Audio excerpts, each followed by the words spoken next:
Greetings, everyone. Welcome to the Leadership in Technology Distinguished Lecture Series, where we invite you to hear from technology leaders and find inspiration in their journey. My name is Ravi Pendse. I have the privilege to serve as Vice President for Information Technology and Chief Information Officer at the University of Michigan, which means I actually work for all of you.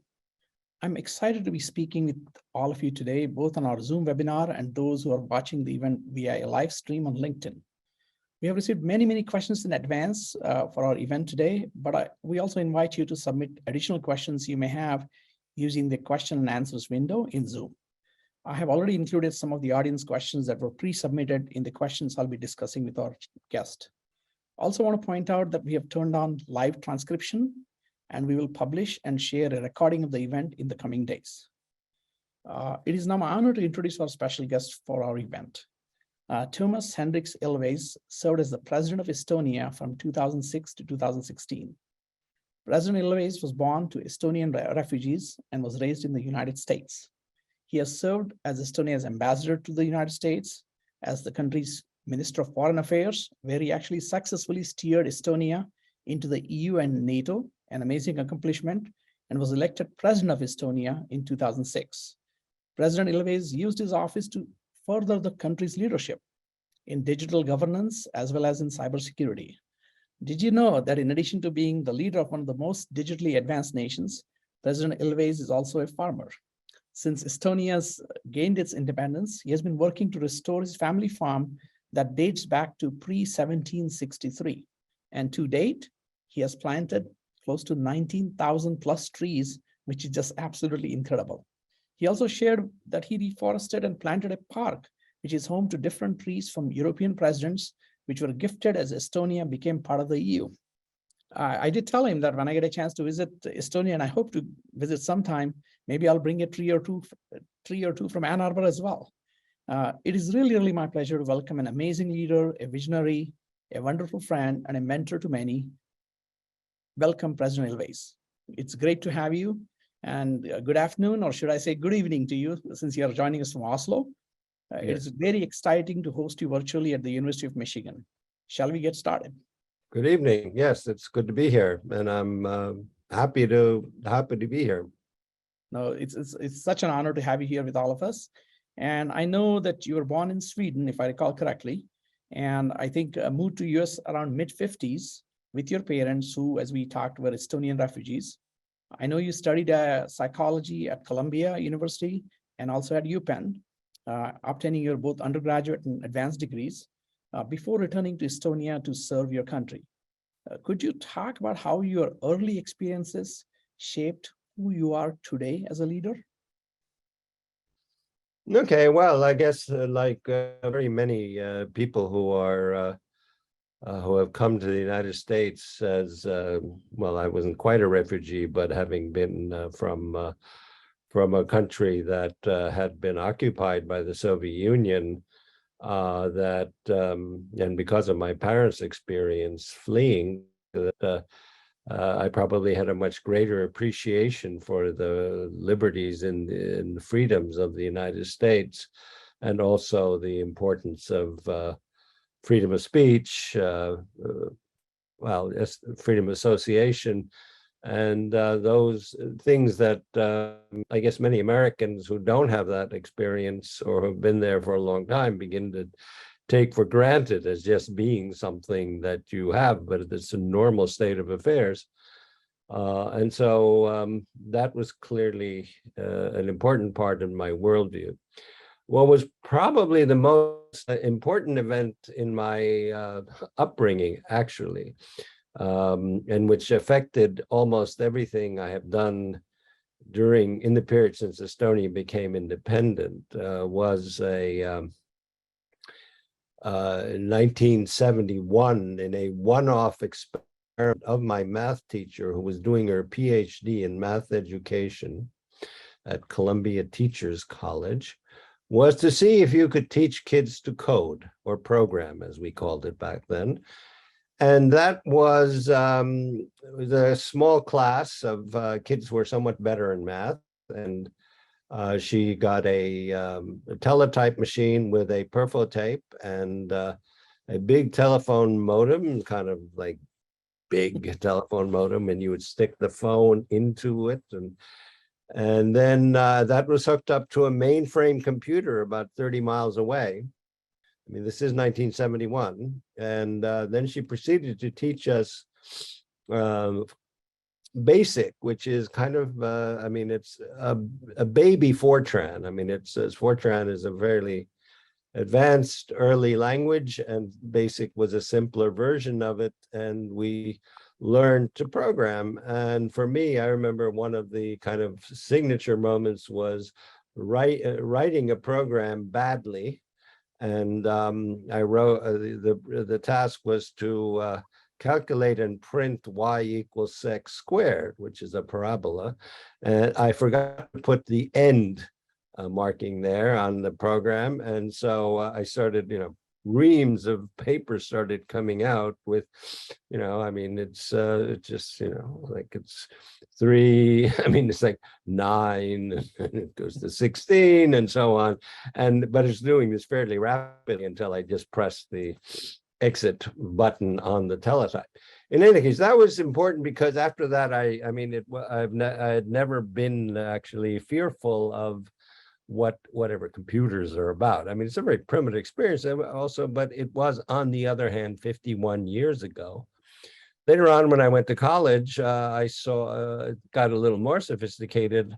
I didn't study computer science. I was doing actually experimental psychology. I mean, it's kind of science. I mean, it's sort of looking at vision and cognition, but there was an ad for to do some programming, and it was the earliest science or lab computer was a PDP-8, which is, well, it was about, I don't know, 3 feet by a foot high and 2 feet deep.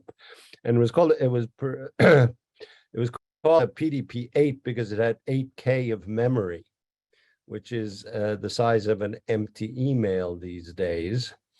And so in order to program it, which was to convert polar coordinates from a machine that measured eye movements, as I said, I was doing vision, but polar coordinates to Cartesian coordinates, or maybe the other way around. I don't remember which one it was. But in any case, in order to do that, you had an assembler language, which is hexadecimal. So it's like 16 different characters, 0 through 9, A, B, C, D, E, F.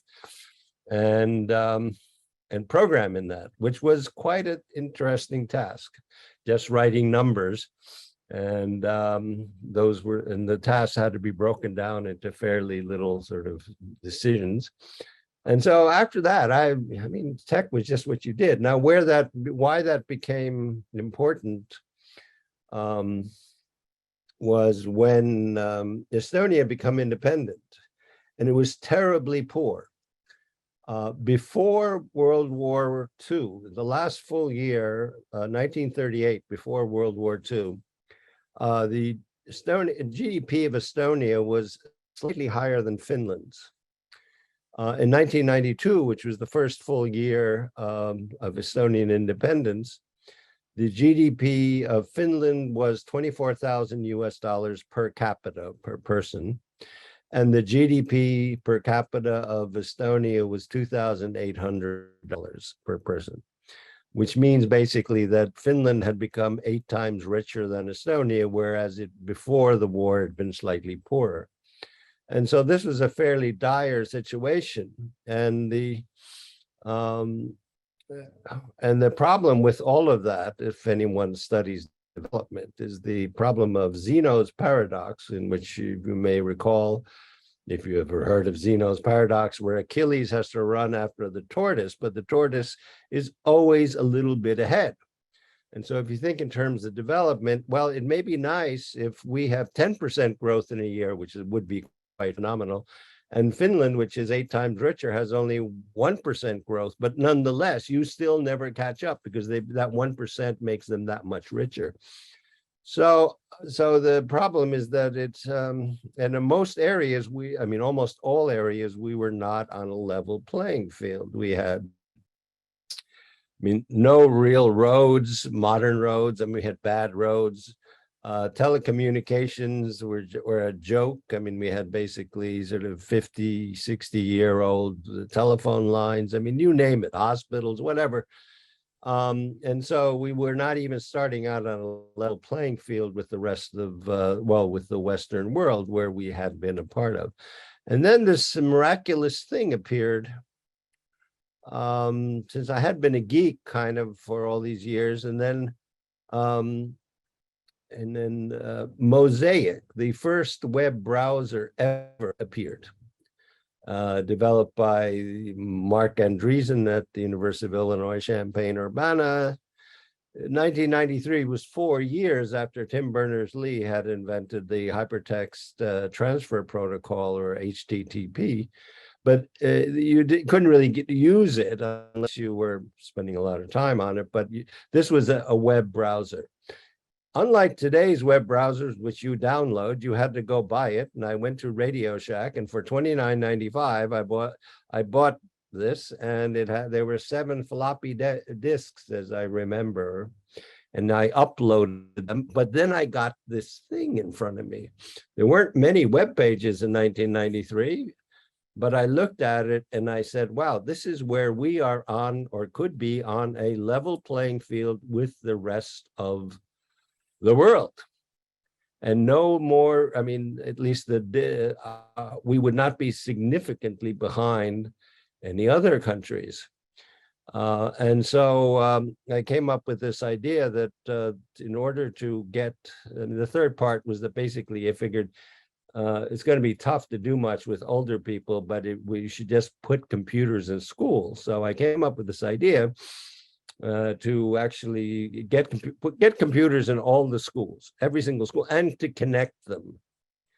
And then we had, for a very short time, a really good minister of education who fortunately had a PhD in astrophysics. And so when I pitched this idea to him, said, oh, this is a great idea, let's do it. And he went to the government and he said, well, this will require this much money, and it'll be expensive, but it's it's worth doing. And then the government said, okay, we'll do this.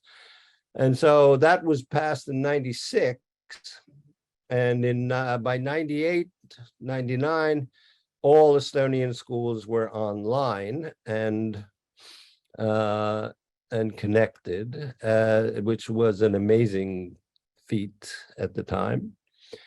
And the impact of that, I was really felt maybe 15, as with all major educational reforms, the impact was felt much, much later, when large numbers of people had gone through the program. And toward the end of my time in office, I visit a lot of startups. We have a huge number of startups. In fact, Estonia has 10 unicorns, and that means we have the highest percentage of unicorns in the world, because we have one unicorn for every 130 million people. So 130,000 people, sorry, 130,000 people. So that's like, I don't know. I mean, that's pretty good for a country. I mean, it's better than anyone else. No one comes close. The next closest is Israel, which has about 1 for 400 or 500,000 people. In any case, when I went around and I talked to these people, I would say, well, who had their startups, not some of them were successful, some not. And I said, well, how'd you get started? I say almost every single one of them said, oh, I was a kid in your program. So these are people in their late 20s, early 30s that had got their companies going. But they explained how they gotten into the whole field of using tech or doing tech from being in that program. Now, what Estonia did, or at least what I did. I mean, Estonia now, as I mentioned, has 10 unicorns and lots and lots and lots of sort of other companies as well. But I actually, what I really focused on, which I've always focused on, is in the public sector and developing public services. And Estonia today, it's number 1 in the European Union, which measures progress in different fields, in digital fields. But one of them is digitization of public services. And ever since they started measuring it about 15, 20 years ago, we have always been number 1 and remain there. And so we're, in fact, in Estonia, there are only 2 transactions between the individual and the government that you cannot do in person. One is getting married, and the other is getting divorced. You have to go and register your marriage. I mean, even if you get married in a church, you have to sign a paper that goes to the registers you as being legally married. So everything else you can do online, and that has been, I mean, that's been something we have been developing since basically the year 2000. And maybe later on, I'll talk about the sort of what you need to do in order to digitize government. And also, I mean, what we did, our solution, but there are some fundamental issues to be resolved. I don't know, that's how I got to where I am. I should say that basically, while people always say, oh, you were president from this year to that year, actually, I was in fact elected president, not because, I mean, because of the EU NATO thing and the digitization thing. So, I mean, this is my country, you get elected for what you did before, not for what, I mean, what you do as president is in many ways less important. No, congratulations on a stunning career. And one of the takeaways for me, joking aside, is that it's okay to write programs having infinite loops. There is some value into it because it takes the fear away. And the second point I took from our conversation so far has been that the investment in education is important, and so they take time to show the results. So let's invest and let's be patient. That's a takeaway we can take here as well in this conversation. So thank you for that.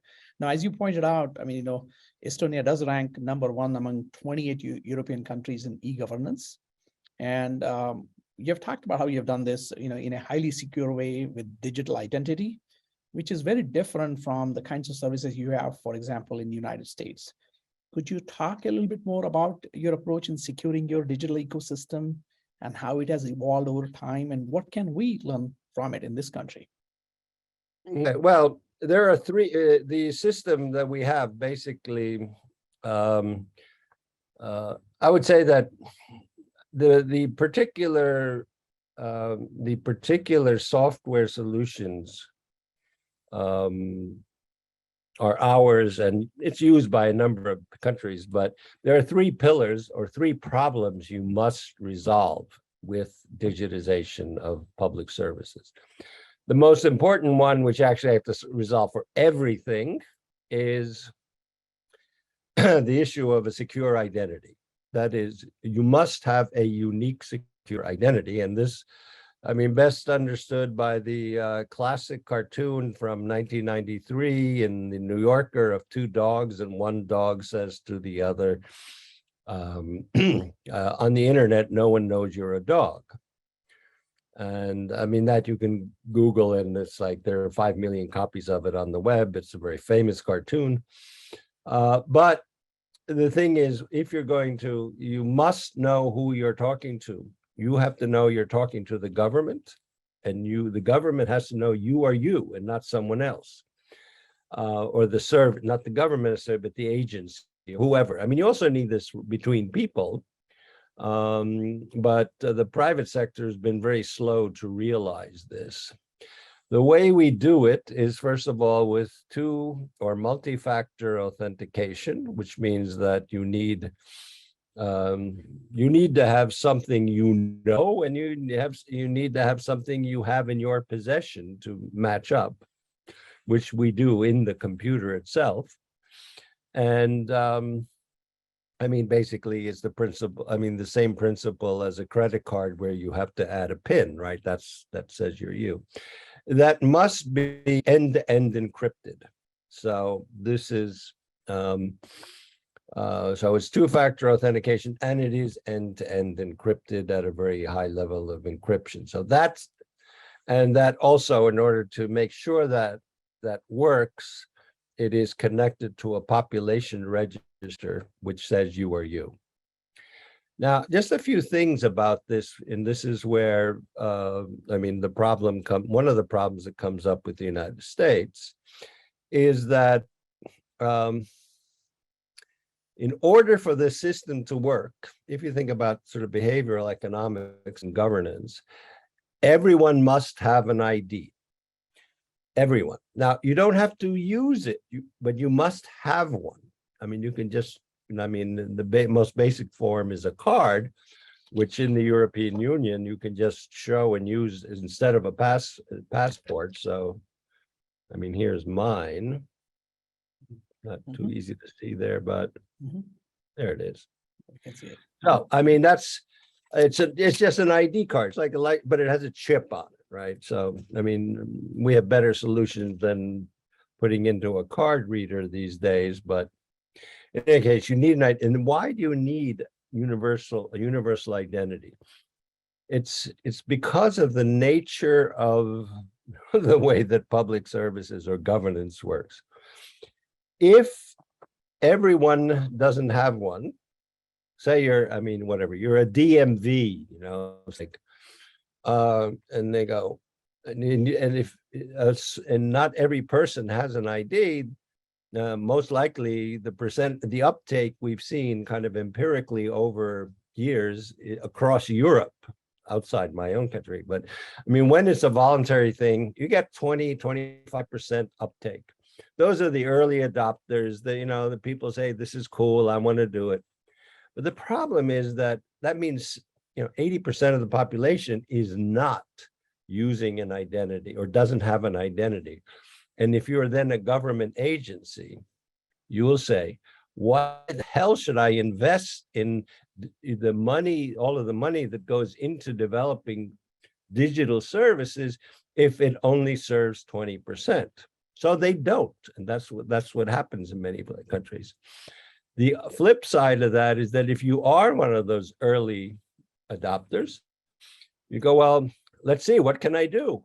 But most agencies have not invested, so there's very little you can do. I remember the Spanish ambassador came to see me, and he said, yeah, because we have terrible weather, it's not like warm like Spain.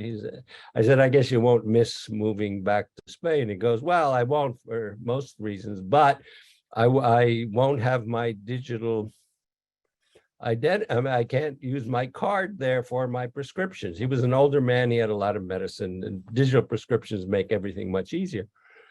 And I said, well, how do you do that? Do you have a card? I said, yes, well, I have a Spanish card, and I registered it here in Estonia, so it works here. And I go, well, what happens if we go to Spain? He goes, well, I have a card for that Spanish card, but it doesn't give me anything. We don't have digital prescriptions. So that's kind of illustrates that. So you need to solve that issue of having everyone with an identity. And this, of course, will feed into the whole US problem, right? The second pillar is a secure architecture. And we developed our own open source distributed data exchange layer. This is not a distributed ledger, that's a third issue, but a distributed data exchange system, which we developed ourselves.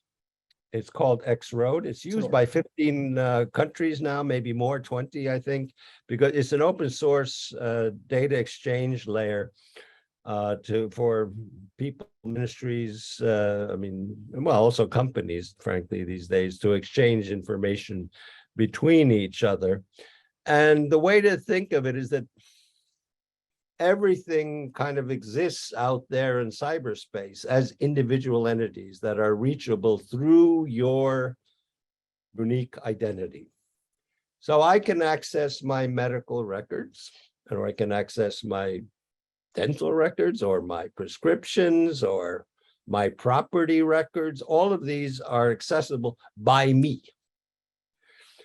They're also accessible by my doctor can see my medical record, but he can't see my property records, and so on. And so it's all out there floating like big Christmas balls in cyberspace to visualize it, kind of. They're just, and the point of that is that you don't have all your data in one place for a given field, say. I mean, the opposite end of that is the Opm hack in the United States of 2015, where all the records of all federal employees including psychological profiles, addresses, and telephone numbers of people working for CIA. I mean, they were all there in one place. And once you get in, you just suck it all out. You know, on top of that, the real crime, I would say, and everything else, was that it was stored unencrypted.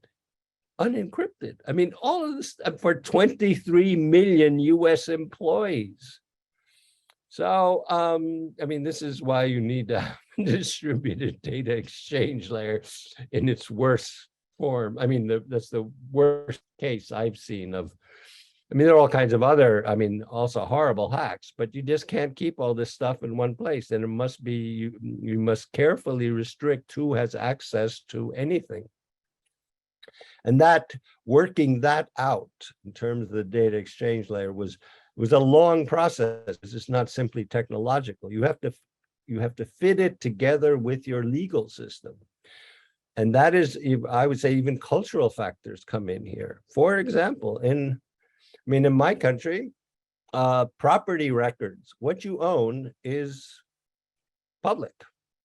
And so politicians, of course, I mean, you own cars and you own a house and so forth. And this is just great for journalists because they can say, oh, let's see what he owns. But what makes it so nice, it is a mutual reciprocal form of transparency. Because they can see, you know, my house, my car, what else I own, but I can see who's looking. So, I mean, it works both ways, right? I mean, so, and then, I mean, you can, you know, when I say it's a cultural thing, when I tell people from the southern part of Europe that we have this, they're aghast. They're going, what? People can see what you own? I said, yeah, well, this helps, you know, transparency, low corruption, all that. And you go, God, we could never do that. Well, I mean, so you have to fit your architecture to your legal system and your cultural norms. Now, the third pillar of this is something which is actually not very well understood by people who worry about all of these things. I mean, as we know, everyone is concerned with privacy. I don't denigrate the notion of privacy, but it's insufficient. Because when privacy is someone can see or do something with or publish data about you, my blood type, my bank account, you know, whatever. The real problem comes in and is far more I think crucial is if someone changes my data. So, I mean, if you change my blood, if someone changes the record of my blood type and I end up in the hospital and, you know, I'm like, they look at my medical record and said, oh, you have that blood type, but it's not really my blood type, it will kill me. Or if they erase an allergy I have and they say, oh, he doesn't have any allergies to that, so let's give him this drug. And it's like, right. So that's my bank account, probably unlikely that someone would change my bank account to be nicer or to be bigger. That's, I mean, right. But that's the issue of integrity, is changing data. And a perfect example of what happens when you don't control for data integrity is Stuxnet. Because what Stuxnet did, for those of you who don't remember back 8, 9 years, Stuxnet was a worm that whoever did it, there are various theories, but in any case, was that it manipulated, I mean, what the background is that the Iranians were enriching uranium using centrifuges. And they have to rotate at a very high speed, but not too high a speed because then they'll blow up.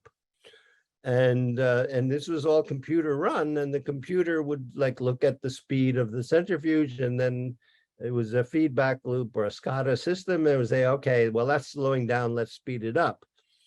And so that's the data used by the computer was the output from the centrifuge. And so in terms of data integrity, what Stuxnet did was it altered the data coming out of the centrifuges, and it said that, oh, the centrifuge is slowing down. Well, then the computer controlling it would crank it up a notch. And then they would get more data. Now it's slowing down, so it would crank it up. But it wasn't in reality slowing down. And so what happened was these centrifuges would like blow up because they were going too fast. So, I mean, data integrity is something to which we have devoted too little attention in everything regarding the digital world. And of course, when you think from the perspective of a highly digitized public sector, medical records are for us critical information infrastructure. We do not publish a congressional record, or in the case of the UK, a Hansard, which you print all the rules, the laws of the land or of a state. It's all online. It's there. You just go and get it. But, you know, someone changes a law, you know, saying make something, you know, okay, well, this law, no, I mean, the law which says that this is forbidden suddenly says this is allowed. I mean, and so too with court cases, because if you change the result of a court case, then you go back and say, what was that court case that was touched upon this? But it's been changed. And so medical records, property records, voter registration, well, at least, I mean, say the population registry, all these things are on blockchain. It is on a special kind of blockchain. It is not the usual high energy consumption blockchain that when you think about Bitcoin, a Bitcoin transaction costs 279 kilos of carbon, or basically 700 pounds of carbon are produced by every single Bitcoin transaction. 700 pounds is just, I mean, you worry about jet airplanes producing carbon. I mean, you know, just a Bitcoin transaction. We use something called the keyless signature infrastructure, which you can Google and you can have, you know, explanations of it ranging from a basic explanation to a highly mathematical explanation, in which instead of actually putting into the blockchain the real information, what we put on a blockchain is a hash of the information. But that's just as good, because the hash, I mean, if it's a corrupted hash, you know that then someone has changed the data, and then you can go in and see what is it that that has been corrupted.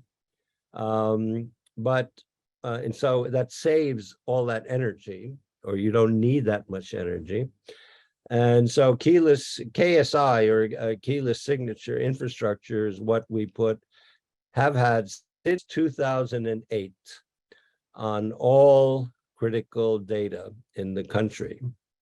And so those are the three pillars. I mean, basically identity, secure identity, architecture, and integrity. I mean, you can map that onto the CIA triad or triangle or whatever it is, which more or less is the same issues. And then we did some other stuff too in terms of data integrity in a much sort of non-software way, which is that, you know, my country lives in a bad neighborhood. We have been invaded basically twice a century for the past 1,000 years. And in the previous century, we were invaded 6 times. So it's not a good record, right? It's not, yeah.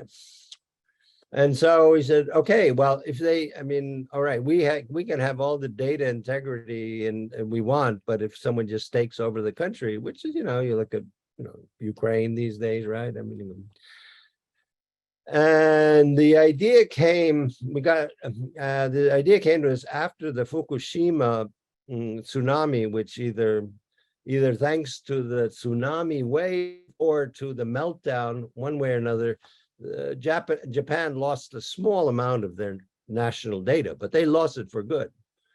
And so what we then did was we appealed to based on the Vienna Convention on Extraterritoriality of Diplomatic missions, there is this rule. I mean, if you don't know diplomacy, you know that, if you have an embassy, say, and you have an embassy in Washington, that is the territory of the country. So the U.S. cannot go in there. I mean, it can't go into the embassy. And so what we did was we negotiated with the little country of Luxembourg, which is small, even smaller than we are. But anyway, we said, look, that was the idea. We have a server, and that will come under we'll call it an embassy, and it will come under this extraterritoriality of an embassy.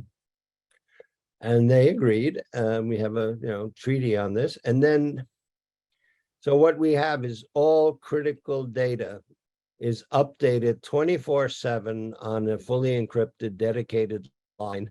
So and it just runs in parallel. So it's so if as soon as you register a new birth in the country, it is registered in Luxembourg as a new birth as well. So in that case, we figure that's pretty good in case we get invaded. I mean, if they invade Luxembourg too, then Europe is gone. I mean, just forget about it, right? But and I highly advise you thinking about these things if you're a small country, especially if you're in a seismically active area, because, well, I mean, you think of, Greece, for example, is a perfect country that they have a lot of earthquakes. I mean, put your data, create a data embassy somewhere for where that isn't seismically active. I mean, these are the kind of considerations you have to think about if you digitize a society. Now, and then people ask me, well, what's next? And we have been working on a number of things, getting sort of proactive public services that actually do things for you, tell you. I mean, the most basic level is they say, hi, your driver's license is going to expire in 3 months. How about, doing something? But I mean, more sophisticated ones that'll tell you that, well, this thing is a problem or that's a problem. And they'll just tell you that. But the real issue, I mean, those kind of, sort of little tweaks are not the real issue. What I think is for my personal sort of belief and thing I've been pushing now is the interoperability across national borders of public services. And it started when I once got sick. I was in France, and it's such a mess to get I was there to see a doctor, get a prescription, go to the pharmacy.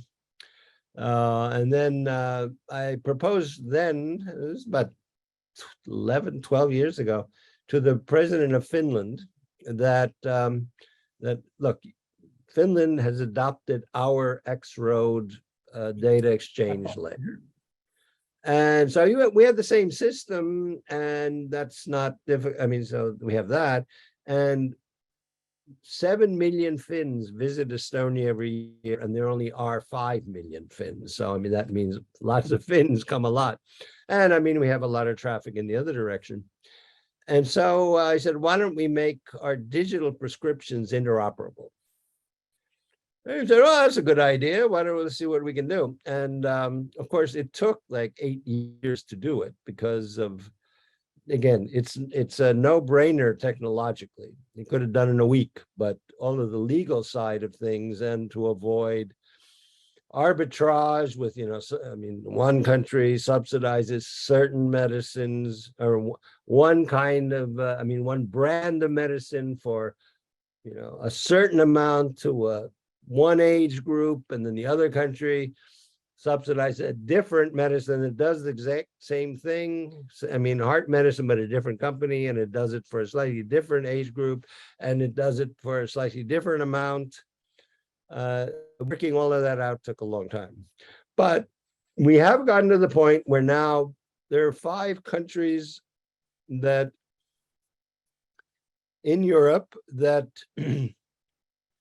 have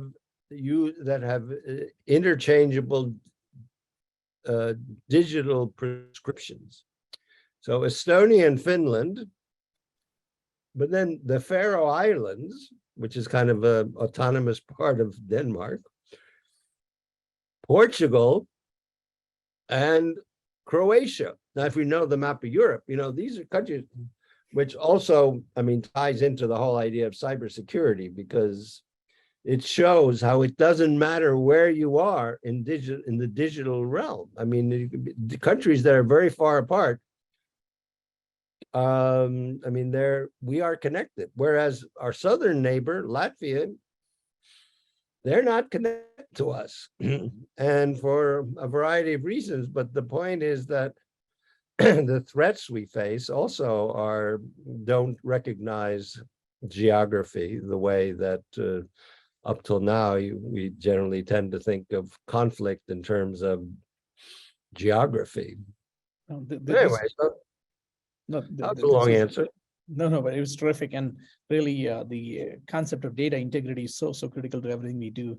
I'm happy to report to you that our security team here at Michigan, they're very focused on both privacy as well as data integrity, because that's, to your point, very critical to what we do, especially on a large hospital system and patient care that occurs. So this was terrific. I appreciate that. So, we'll get to I would just add one thing, just so you understand the difference, what this system, the difference between the United States and digitization in my country. In my country, if where I live automatically determines where my child goes to school. And before school starts, you get a little notice saying, by the way, school's going to start, it's this time, blah, blah. When I was at Stanford for 3.5 years. I was worried you're going to tell that story, but go ahead. Well, I think it's just for the audience to understand the difference. Yes. Which is, I was in Stanford in the middle of it is the mecca of IT. And from where I lived, in a 10-mile radius, where the headquarters of Tesla, Google, Tesla, I'm just going around the circle, Tesla, Apple, VMware, Google, Facebook, Palantir, and YouTube.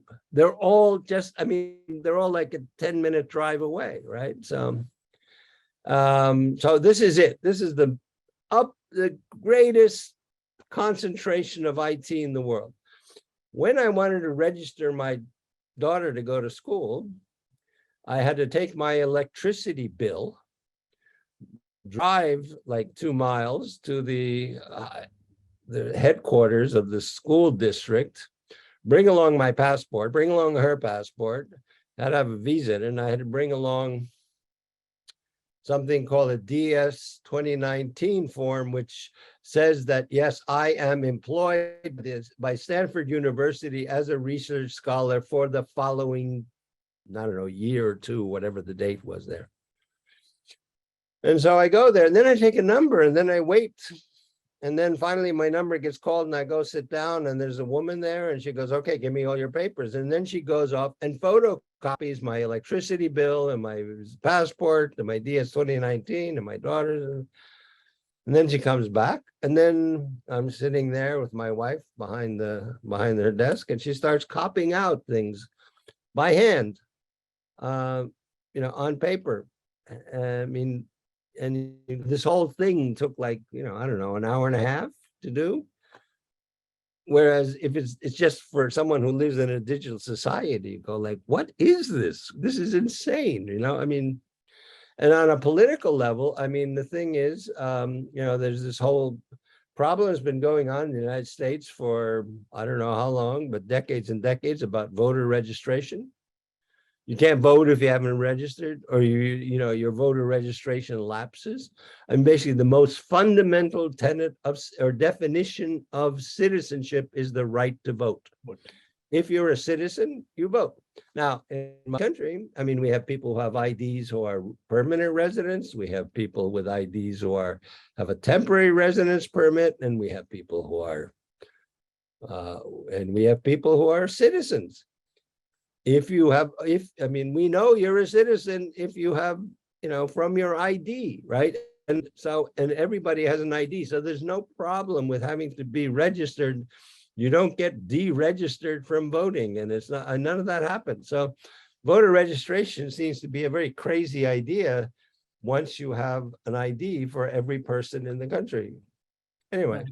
I think that's a great point. And while a lot of unfortunate things happened during the pandemic in COVID-19, one thing that did happen in this country and beyond has been a general acceleration of the digital footprint and people really understanding the value and the power of what the digital technology can deliver. And Estonia certainly has been a terrific example to all of us in the world. I'm going to see if Stephanie wants to ask some of the audience questions that were asked live. So Stephanie, if there's a question in that question answer box, please go ahead and let's get a couple of those questions before we continue. Hello.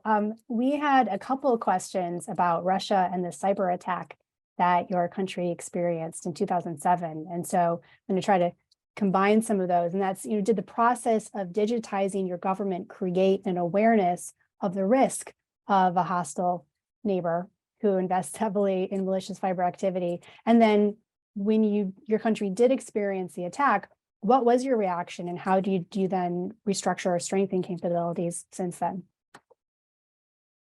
Okay, yeah, a very good question. The first thing you must understand, it was a DDoS attack, which is a distributed denial of service attack. What that means is that it is not hacking. It is rather overloading a server so it cannot respond. And basically everything but our government system was attacked. I mean, all kinds of web pages and banks and so forth were attacked. And the idea is, I mean, they were overloaded. How a DDoS attack works is that in those days, at least, 25% of PCs in the world were infected with bots. That is, that your computer would be taken over when it wasn't being used by you for, at the time, mainly sending out Viagra ads. And then and then you have if they have all these bots, then they form a net. It's called a bot net. And these were run by mafioso groups. And you could rent time of DDoS attacks. And so our servers were overloaded. Mainly, the worst case were the banks. They were so overloaded they could not respond. So the banks were no longer functioning. But this was also true of all kinds of other private sector things, as well as government home pages, but not anything connected to the system. We had gamed a possible DDoS attack just a month beforehand, not related at all to what was happening, but rather because we had tried for the first time voting digitally for our local elections, for our town council elections. And so we wanted to see what would happen if a DDoS attack occurred.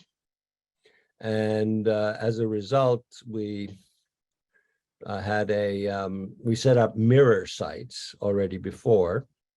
A mirror site is so that if a server gets attacked, then overflow would be sent to another server, and they would still work. We were not expecting this level of attack, so we were down. And I guess the worst case was that, the first response that we had immediately was that it was all coming from abroad. And so for a while, for 2-3 days, we would not allow any incoming, any queries to any servers made from outside the country. So if it came from, our upper domain or higher level domain is .ee, as in .com and whatever. But most in Europe, everyone uses the country upper level domain. So if something came from .ee, it would go through. But if it came from, say, .uk, it would not go through because it was outside that level domain, which sort of brought things back up. We also had to basically reboot our banks, which we had to do like between 2 and 4 in the morning, because I figured, well, I mean, that's probably the best time, the lowest rate of usage. And so, I mean, that was what we managed to do. So from that experience, we have we saw this as like a real vulnerability. A couple of things. One was that we were the only, this was the first state-on-state cyber attack that is public. I mean, there have been hacks, there have been all kinds of things, but they were never before had it been a public thing. And so it really fit into, since it was basically Russia that did it. I mean, this is the first, you call the first cyber war. If you take von Clausewitz's definition of war, which is the continuation of policy by other means, well, that was how they continued their policy by other means. They did not invade it. Well, they didn't do anything else. They just used this. And have been used ever since then as a tool, political tool. Following year in Georgia, they combined DDoS attacks that would shut down, say, news outlets with kinetic attacks, which would then be launched. And so people didn't know what was happening, but they were being bombed.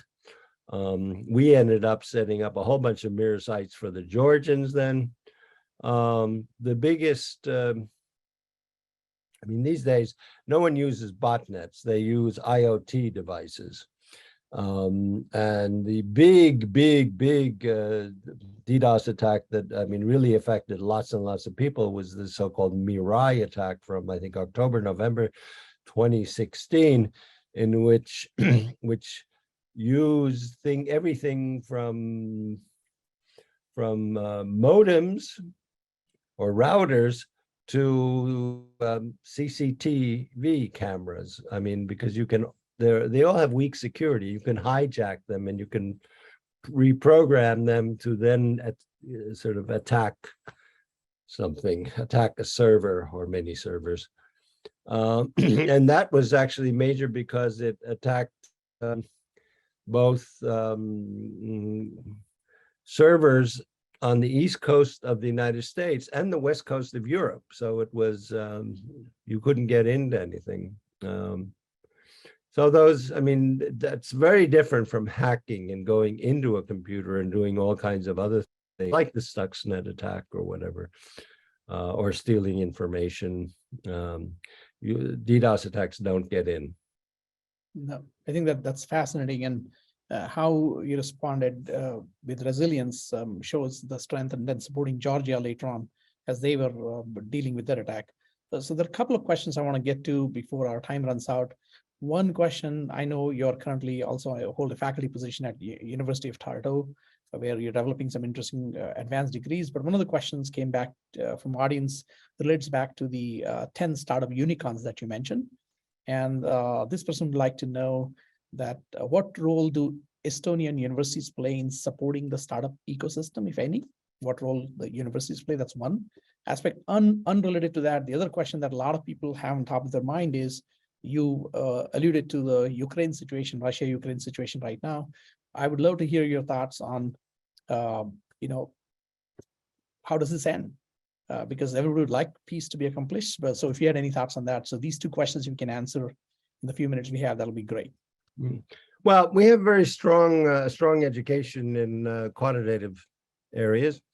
I think the reason we have this boom is a combination of both educational opportunities and the success of a single company, which was Skype. And what happened was that for geeky kids, they were kids that, well, kids, they were in their 20s, and they were the first to actually invent the VoIP or voice over internet protocol. They had narrowly escaped prison in the United States for developing Kazaa, which was a file swapping, at that time, I guess, MP3 swapping program. But anyway, it's the same kind of stuff. It's just in real time, voice over internet protocol. And suddenly these, like, we're in this little country. It's like cold and rainy most of the time. It's poor, there's nothing. And then suddenly it's four kids who happen to have studied engineering and math, became multimillionaires from Skype. And what this did, sort of in the sociology of education, it made STEM cool. And people who otherwise would have gone to study all kinds of non-STEM, more, soft areas, said, well, I mean, that sounds pretty good, and maybe I can do that too. And so we have, we got the stampede into engineering school and sort of math programs and computer science programs. And so I think that is more important than actually what the universities themselves do, because basically they teach you the skills. And then if you're entrepreneurial, and with those skills, you'll do something. And if you're not entrepreneurial, then you'll go work for the people who do something. And of course, there is a lot of basically academic and private sector cooperation that goes on, where, a company, but if you just graduated that school and then you go back to your professor and say, I'm working on this problem, can you give me some advice? That's the level it works on. Now, my thoughts on Ukraine, it is a mess. And I have no idea how this is going to end. I have been very supportive of Ukraine through the years. Estonia has been very supportive. And 2015, when they had a massive blackout that was done with a cyber attack, we immediately sent our best people down there because, well, we had experience with them, and because the people who went down there spoke Russian, so that because not all the computer people in Ukraine at that time spoke very good English. So we were down there, and we have been assisting them all along, and and we just actually got a prize from the Ukrainian government for all the work we've done in helping Ukraine develop the digital architecture. Basically moving Ukraine towards e-government. It's proving to be very good now because they did develop a population register, which means that we can tell who really is a Ukrainian, which comes in handy. For example, if someone, they have deported over 1 million Ukrainians to Russia, and we let in Ukrainians, but you have to prove. If they've taken away your Ukrainian passport, you just have a Russian passport. But we then, if you say I'm Ukrainian, they took my Ukrainian passport, here's my Russian passport, and then we just go in and say, yes, in fact, you are a Ukrainian because here's the record of who you are. So we do those kinds of things, and we've given them a huge amount of, for a small country, a huge amount of military assistance. We are actually #1 in the world in per capita contributions we put in 0.81 of our entire GDP to assisting them militarily, which is a lot. There's some countries in Europe that don't barely spend 1% of GDP on their own military. So, yes. No, this has been a fascinating conversation. I want to thank you for your advocacy, your leadership, your mentorship of so many people all over the world. And I'm so grateful, Toomas, if I may, you took time to join us. And I'll be in touch offline, but I'm hoping that someday we can host you in person on this beautiful campus of ours. And I look forward to that. But have a fabulous evening in Oslo. And thank you so much for taking time to join. But go ahead if you have a comment to make. I'd like to make a little pitch. We are at our national university, Tartu University, developing what tentatively call a MDA, a Master's in Digital Administration, which is for the public sector to teach digitization of public services. That doesn't exist yet. We are creating it right now, but it should be. We'll let you know when it comes. So if in the future you want to get a master's degree in how to digitize public services, you know where to come. I appreciate that, and thank you. And I want to apologize to our audience that we couldn't get to a lot of your questions, but I'm hoping that we can host President Ilves in person here sometime soon, and that way we can ask lots of questions of him. And I really appreciate your sharing your time with us. I know how busy you are. So thank you again. We are grateful to you. Have a fabulous evening, and thank you to all of you for taking the time to join us. and stay tuned for our subsequent distinguished lecture series that will happen in a few months. Thank you all. All right. Bye.